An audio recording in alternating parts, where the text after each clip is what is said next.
দিন কায়েমের আহ্বানে আল কোরআনের প্রয়োজনে নতুন করে আবার আমি শপথ নিলাম আজ।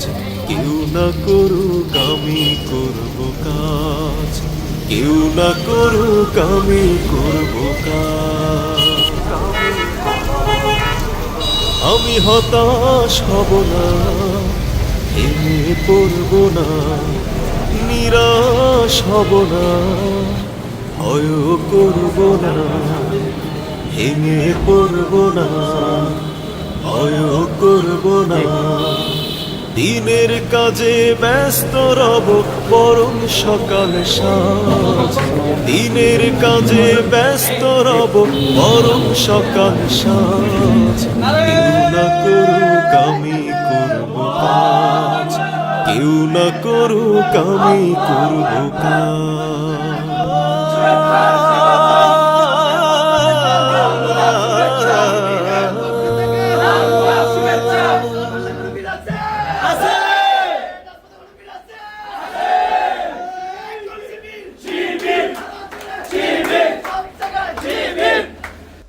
শতবর্ষে লালিত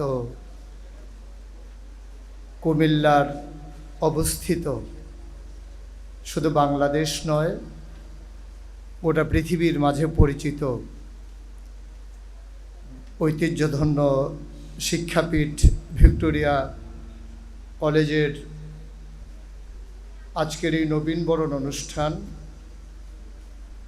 যার আয়োজনে বাংলাদেশ ইসলামী ছাত্র শিবির প্রাণের সংগঠন, যেই সংগঠন মুশতাক ফয়েজিকে আজকে এখানে দাঁড়াতে প্রস্তুত করেছে, যে সংগঠন তিল তিল করে শুধু এক মুশতাক ফয়েজি নয়, হাজারো ছাত্র জনতাকে তিল তিল করে লক্ষ্যের চূড়ান্ত পর্যায়ে পৌঁছে দেওয়ার জন্যে অভিভাবকত্ব নিয়ে দায়িত্ব পালন করে আজ অবধি তার নিজস্ব দায়িত্ব পালন করছে। সে প্রাণের সংগঠন ইসলামী ছাত্র শিবির কর্তৃক আয়োজিত আজকের আয়োজনে উপস্থিতি সম্মানিত সভাপতি, প্রধান বক্তা, ইতিমধ্যে যিনি কথা বলেছেন, যার কথাগুলো শুনছিলাম মন্ত্রমুগ্ধের মতো, যার কথাগুলো ইতিহাস স্মরণ করিয়ে দেয়, যার কথাগুলো হৃদয়ে আন্দোলন সৃষ্টি করে, যার কথাগুলো স্বপ্নের জগতে নিয়ে স্বপ্নিক মানুষ হিসেবে নিজেদেরকে কাঙ্ক্ষিত মানে পৌঁছে দেওয়ার জন্যে স্বপ্ন দেখতে পছন্দ করে। ভারতের প্রয়াত সাবেক রাষ্ট্রপতি এপিজে আব্দুল কালাম, যিনি বলেছিলেন, স্বপ্ন তো তাই যা আমাকে ঘুমোতে দেয় না, স্বপ্ন তা নয়। যারা বাংলাদেশকে মাথা উঁচু করে দাঁড় করানোর জন্যে নিজেদের লালিত স্বপ্নকে শানিত করার পাশাপাশি যারা অন্যায়ের বিরুদ্ধে টান টান করে বুক পেতে দিয়ে জালেমের বুলেট নিতে সাহসিকতার সাথে তারা দৃষ্টান্ত নজির স্থাপন করে, আমি এমন একদল মানুষের সামনে কথা বলছি যারা শুধু এই পৃথিবীর মাঝে বাংলাদেশকে এগিয়ে নিতে চায় না, যারা বাংলাদেশকে একটা কল্যাণ রাষ্ট্রে পরিণত করার জন্যে নিজেকে কল্যাণকর একজন মানুষ হিসেবে প্রতিষ্ঠিত করতে চায়।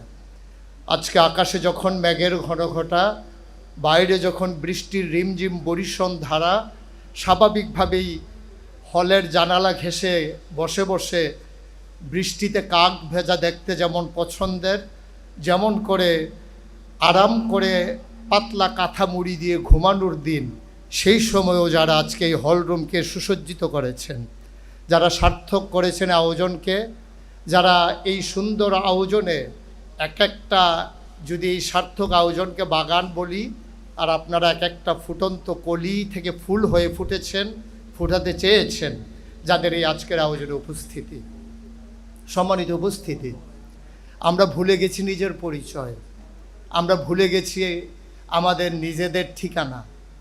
এজন্যে আমি সকল জায়গায় সকলকে স্মরণ করিয়ে দিতে চাই যে আপনি আপনার নিজেকে আয়নার সামনে দাঁড় করিয়ে অন্তত 3টা প্রশ্নের জবাব আপনার নিজ থেকে নিয়ে নেবেন। 1 নম্বরে আমি কে, 2 নম্বরে কে আমাকে পাঠালো, 3 নম্বরে কেন পাঠালো। আমি কে, তার পরিচয় আল্লাহ কোরআনুল কারিমে ১,৫০০ বছর আগে দিয়েছেন। তখনও আমরা মানুষ হইনি, মানুষ বানানোও হয়নি। মানুষ বানাবেন মাত্র যখন চিন্তা করছেন রব্বুল আলামিন ফেরেশতাদেরকে নিয়ে যখন তিনি কনফারেন্স ডাকলেন, তিনি যখন সেমিনারে তার মূল প্রবন্ধ উপস্থাপন করলেন, তিনি সেদিন বলেছিলেন ইন্নী জাইলুন ফিল আরদে খলিফা। আমি একটা কওম, আমি একটা সম্প্রদায়, আমি একদল মানুষ বানাতে চাই যারা আমার প্রতিনিধি, যারা আমার খলিফা। মানে কি? মানে হচ্ছে আমি যা চাই আমার চাওয়াগুলোকে পাওয়ায় পূর্ণতা দিতে গিয়ে যারা কাজ করবেন, আমি ওই একদল মানুষ বানাতে চাই। ফেরেশতারা বললেন দরকার নাই, মানুষ বানাবেন তো তারা তো ওই রকমই করবে যেমন করে আগে জিনারা করেছে, মারামারি, কাটাকাটি, ঝগড়া, বিবাদ। কি দরকার মানুষ বানানোর? আমরাই কি যথেষ্ট না আপনাকে ডাকার জন্যে? আল্লাহ বললেন ইন্নী আলামু মা লা তা'লামুন, আমি যা জানি তোমরা তা জানো না।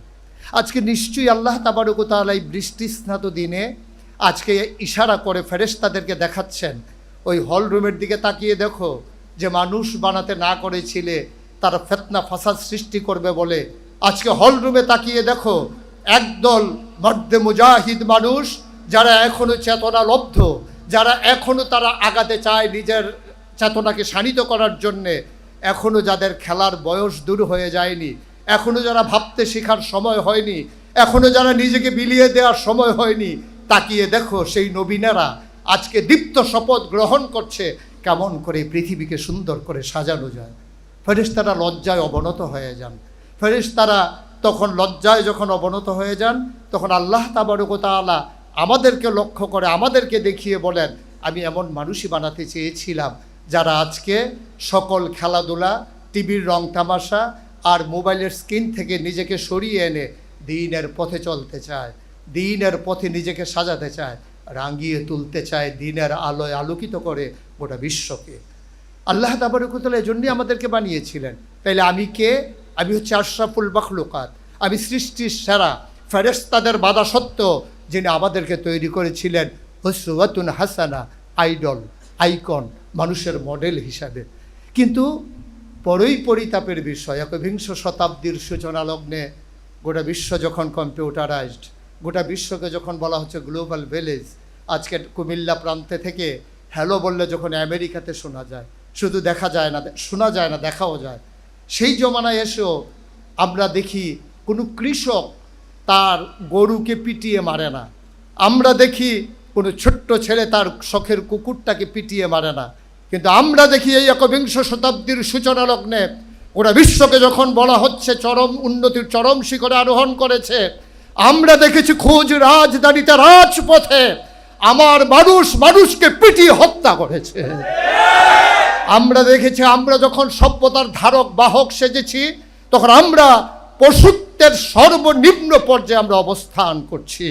আমরা দেখেছি ক্ষমতার মসনদ আঁকড়ে থাকার জন্যে, নিজেদের স্বার্থ সিদ্ধি করার জন্যে সর্বপ্রথম বুক পেতেছিল যেন সেই আবু সাঈদ, তার বুকে বুলেট বিদ্ধ করার পরে পরে ধাপে ধাপে ১০ শতক হাজার পরিপূর্ণ করে লাশে লাশে আবার বাংলাদেশকে ভরিয়ে দেওয়া হলো। আমার হাসপাতালগুলোকে আজকে এই অসুস্থ মানুষের দ্বারা ভরপুর করে দেওয়া হলো। আমার মায়ের আহাজারি, আমার ভাইয়ের আহাজারি আজকে আকাশ বাতাস ভারী হতে শুরু করলো। আমার বোন তার সকল কিছু ফেলে রেখে, তার ঘরের আঙ্গিনাকে ফেলে রেখে রাজপথে নামতে বাধ্য হলো। আর যারা এর মাঝে অগ্রণী ভূমিকা পালন করলো তাদের নাম শিবির, যা শুধু একটি সংগঠন নয়, যা একটি প্রতিষ্ঠান, যা মানুষ গড়ার কারিগরে পরিণত হয়েছে ইতিমধ্যে। যে শিবির হাজারো মানুষ তৈরি করেছে, যে শিবির আজকে মানুষকে পথ চলার পাথেয় হিসেবে মানুষের সামনে নিজেদেরকে ওইভাবে উপস্থাপন করতে চেষ্টা করেছে। এজন্যে অনেক আগে ভারতে যখন মোহামেডান স্পোর্টিং ক্লাব লীগ শিরোপা অর্জন করেছিল, তখন কবি নজরুল একটি কবিতা রচনা করেছিলেন। আমি যখন পড়ছিলাম তখন মনে হচ্ছিল সেই কবিতার লাইনগুলো বাংলাদেশ ইসলামী ছাত্র শিবিরের জন্যও যেন আজকে তিনি থাকলে লিখে দিতেন। যদি এমন করে বলি, এই বাংলার অবনত শিরে তোমরা পড়ালে তাজ, সুযোগ পাইলে শক্তিতে মোরা অজেয় দেখালে আজ। এ কি অভিনব কীর্তি রাখিলে নিরাশাবাদীর দেশে, আধার গগনে আবার ঈদের চাঁদ উঠিল যে হেসে। শিবির যেন তার রক্তের মাঝে গোলাপ গাছ লাগিয়ে গোলাপ ফুল ফুটিয়ে দেখিয়ে দিলেন কেমন করে ফুল ফুটাতে হয় আর গোড়ায় রক্ত দিতে হয়। আমি বিশ্বাস করি, আমি তাদেরকে নিয়ে স্বপ্ন দেখি, আমি তাদের মাঝে আমি আশায় বুক বাঁধি যারা আজকে আমার সামনে বসে আছে। আমি বিশ্বাস করি শিবির যদি স্বমহিমায় সচেতনায় জেগে থাকে তাইলে বাংলাকে আবার পেছনে ফেলে দিতে পারে এমন কোনো শক্তির উদ্ভব হওয়ার সাহসই বাংলাদেশে কেউ করবে না ইনশাআল্লাহ। আমার বিশ্বাস শিবির হবে অতন্ত্র প্রহরী। আমার বিশ্বাস শিবির নিজেকে জাগাবে এবং ঘুমন্ত মানুষকে জাগিয়ে তুলবে। আজকের এই নবীন বরণ অনুষ্ঠানে আমরা যদি নিজেদেরকে জাগিয়ে নিতে পারি, সে পতাকা তলে ঐক্যবদ্ধ করে নিয়ে নিজেদেরকে গড়ে তুলতে পারি আর নিজেদেরকে চেতনায় সারিত করে নিতে পারি, যেমন করে জেনেছিলাম আমি কে আমাকে পাঠালেন, তিনি নিজেই বলে দিলেন যে তিনি সেই যে রব্বুল আলামিন। কেন পাঠালেন আল্লাহ তাও জানিয়ে দিলেন, ইয়া আইয়ুহান্নাস উবুদু রাব্বাকুম আল্লাযী খলাকাকুম ওয়াল্লাযীনা মিন ক্বাবলিকুম লাআল্লাকুম তাত্তাকুন। আল্লাহ এই জন্যই আমাদেরকে পাঠিয়েছেন যে হে মানুষেরা, উবুদু রাব্বাকুম, তোমরা ইবাদত করবে তোমার রবের, যিনি তোমাকে সৃষ্টি করেছেন। তিনি মায়ের আর বাবার মধুর মিলনে যখন তারা লিপ্ত হয়েছিল তখন বাবার পিঠ থেকে মায়ের বুক থেকে দুফুটো পানি সবেগে নিগৃহীত হয়ে যে জায়গাটা গিয়ে একত্রিত হয়েছিল মায়ের সেই রেহেমের ভিতরে দুফুটো পানি হয়ে গেল এক ফোঁটা রক্ত। এক ফোঁটা রক্ত সেখান থেকে হয়ে গেল এক টুকরা গুস্ত, প্রলম্বিত হলো, হাত হলো, পা হলো, নাক হলো, মুখ হলো, চোখ হলো, মানুষে পরিণত হলো। এ পৃথিবীতে আসলো এই পৃথিবীকে সাজানোর জন্যে। সুতরাং আজকে যারা তোমরা নবীন, আজকে যারা তোমরা এসেছো এই আঙ্গিনায় নিজেদেরকে সাজিয়ে দেওয়ার জন্যে, নিজেদেরকে রাঙিয়ে দেওয়ার জন্যে, নিজেদেরকে রাঙানোর মাধ্যমে, নিজেদেরকে সাজানোর মাধ্যমে মায়ের মুখে হাসি ফোটানোর জন্যে, এখানে নিশ্চয়ই এমন অনেক ছেলে আছে, এমন অনেক মেয়ে আছে যারা একেবারেই দরিদ্র পরিবার থেকে উঠে এসেছে।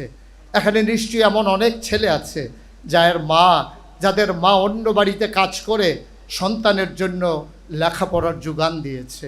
এখানে এমন অনেক সন্তান আছে যাদের বাবা কৃষিকাজ করে, ধান বিক্রি করে তার সন্তানের জন্যে সুন্দর একটা পোশাক উপহার দিয়েছে। আমার ছেলে বড় হয়েছে, আমার ছেলে কলেজে পড়বে, আমার ছেলে ইউনিভার্সিটিতে যাবে, ও যেন বন্ধুর কাছে লজ্জা না পায়।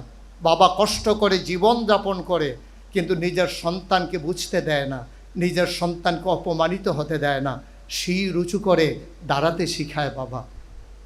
শুধু বাবাই করে যাবেন? আমরা সন্তানেরা বাবার জন্য কিছুই করব না? আমরা কি শুধু তাদের চোখের পানি দেখব, মুছে দেওয়ার জন্য কোমল হাত দুটি এগিয়ে যাবে না? আমরা কি শুধু মায়ের চিকিৎসার টাকা দিয়ে নিজেরা মানুষ হব, মায়ের চিকিৎসার ব্যবস্থা করব না? সেখানেই সকল কিছু মনে হয় যেন বেদনায় পর্যবসিত হয়ে যায়। আসুন আমরা নিজেদেরকে মানুষের মতো মানুষ তৈরি করে আমরা মায়ের মুখের হাসি একেবারে দিগন্তে ছড়িয়ে দেই। আমরা বাবাকে জিজ্ঞেস করব, বাবা ধান কাটা হবে কখন?